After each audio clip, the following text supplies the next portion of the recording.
previsão do tempo. Parece que esse final de semana vai ter um grande temporal em Barreiros, não é mesmo, Olga? É isso mesmo, Verusca. Mas não é uma chuva normal, é uma chuva de bênçãos e milagres. Há indícios que o foco principal da chuva vai ser nessa região, como podemos ver no mapa. Ok. Acabamos de receber informações direto do local. É com você, Jenilson! Estamos aqui também com os líderes do PUS, Israel e Cláudio. E aí, o que vocês esperam de expectativa para esse sábado? Esse sábado com certeza vai ser maravilhoso, vai ser tremendo. Você não pode perder. Venha pra cá. E é isso aí, o recado tá dado. Então, sábado aqui às 8 horas. Você não pode perder.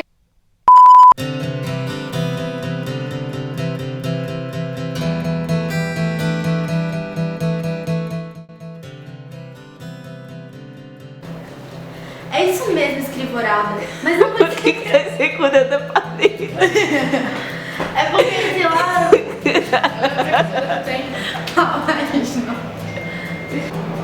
É isso mesmo, escrivorada. Ah, Oliquinha!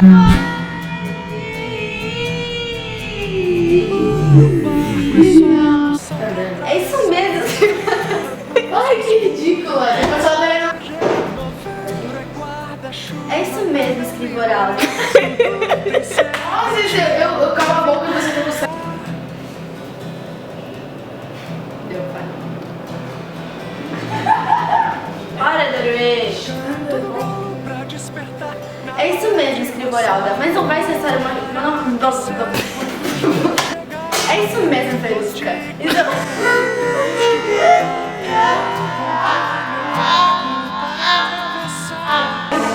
Tem que falar boa noite, igreja. Igreja. Tchau. Os bastidores não é pra qualquer um, tá, querida? Boa noite. Está no ar mais um plantão VTV News. Boa noite. Está no ar. Parece que esse final de semana vai... Legal. Muito legal a secretaria deles. Previsão do tempo. Parece que esse final de semana vai ter um grande temporal em Barreiros, não é mesmo, Olga?